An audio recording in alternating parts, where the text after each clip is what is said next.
So, all right, here's a story about when I got my original first kind of like BMX.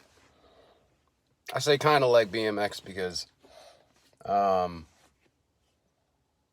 didn't understand this until later on in my life, but there is actually bicycles that are under the size of 20-inch. I thought mine was just weird. I always remembered my first BMX bike. It was named a Gremlin. That's all I knew about it.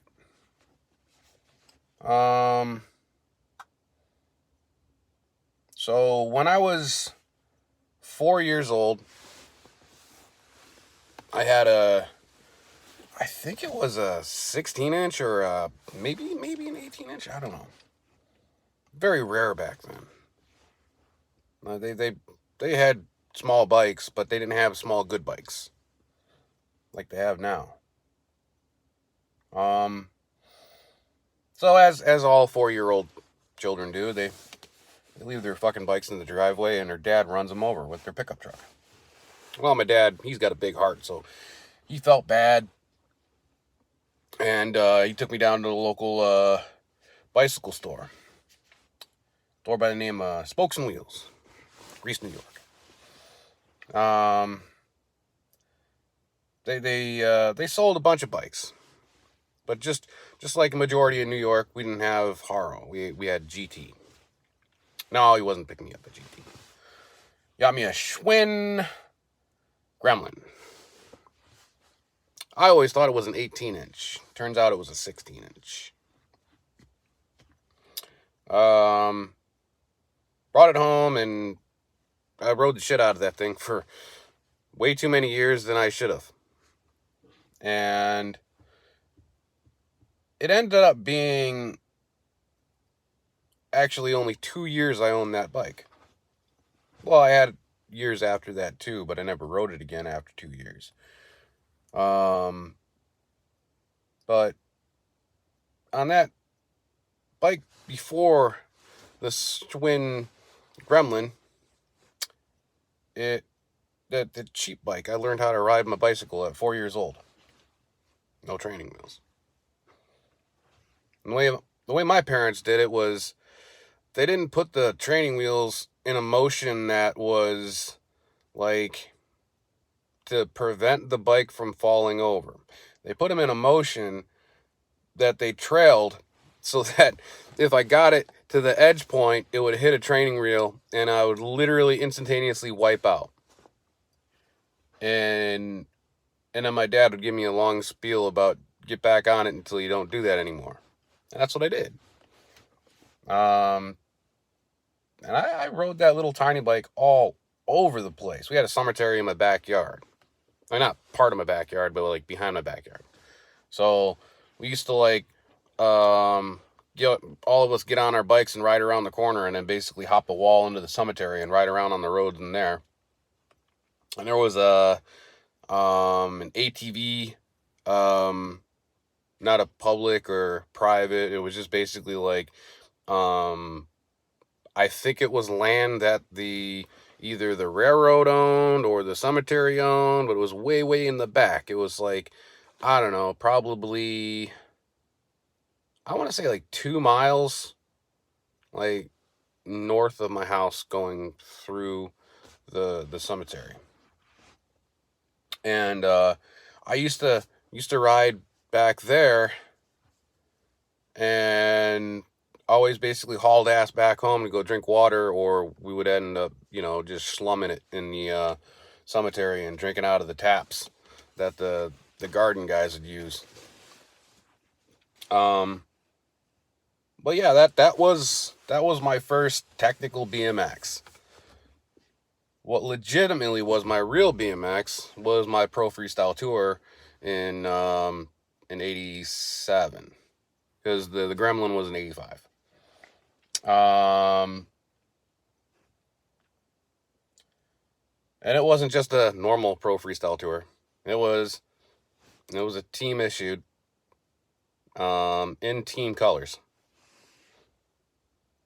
It was very special. God,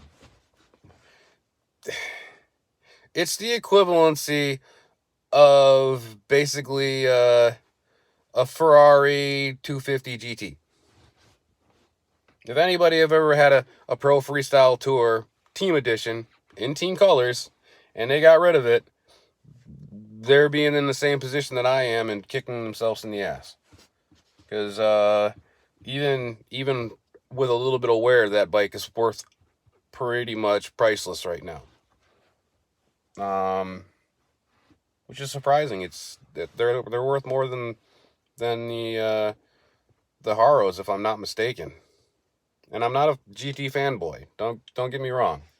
I had a lot of GTs and a lot of dynos, but it wasn't because I was a fanboy. It was what we had. They didn't offer anything else other than, some other obscure BMXs like Hutch and stuff like that. And everybody in my neighborhood rode GTs. And it wasn't a status thing. It was just basically like that was the best bike that they sold locally in my area. So that's the bike that everybody bought. GT was a hell of a bike before they went to China. And then basically it took a couple years, and even the Chinese ones were pretty good after that. But you could definitely tell the difference. Them team issued Mohawk with rims and wheels sets that you could see the quality in them. I mean, if you could compare them to Chris King, I mean, it would be very close, because they're really high quality, like the hollowed chromoly axles. 87. That's sick. I mean, yeah, there were 3/8, but still. And they didn't have ball bearings in them. Well, they didn't have sealed cartridge bearings in them like bikes have today, which they're basically, high speed 4 wheels. These were actual, like, I would want to assume that they're like the same size that people would put in roller skates and skateboard wheels. They were massive bearings, and it was a well put together bike, and I think it was pretty heavy too. Still could do a wheelie on it though. Rode that bike all over the place. I want to say that basically, I think I got more in trouble on that GT Pro Freestyle Tour going too far away from my parents' house than any other bike that I ever had, even after that one.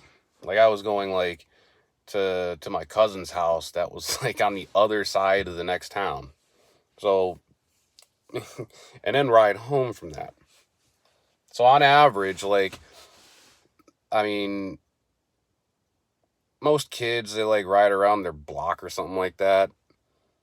I was like riding a BMX bike across the city into another town all by myself, which that's the sketchy part. I wasn't doing it with friends.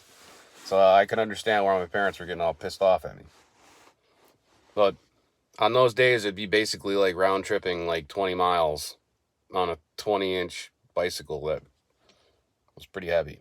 And like, I didn't know PSI and everything back then too. So Lord knows if those tires were actually, inflated properly, or if they were dragging ass. I don't know, but still did what it needed to do. And that team issued is the reason why basically like all my bikes after that were of pro level or team level, because of the fact that I couldn't get on something that had non-sealed hubs. I'd instantaneously tell the difference. Most can't. I could. Most kids these days, they can't feel the difference. They're like, oh wow, it doesn't shake when you fucking drop it. No, you can feel it when you're riding, especially over rough stuff. Surprisingly, like, it doesn't feel gritty. I mean, as long as you keep your bearings clean, Which on that GT it was actually pretty easy because of the fact that all you did was you take your pressure caps off, which were these round pieces of aluminum that threaded on the axle, and then they had a set screw on them that would tighten them down so they wouldn't turn off.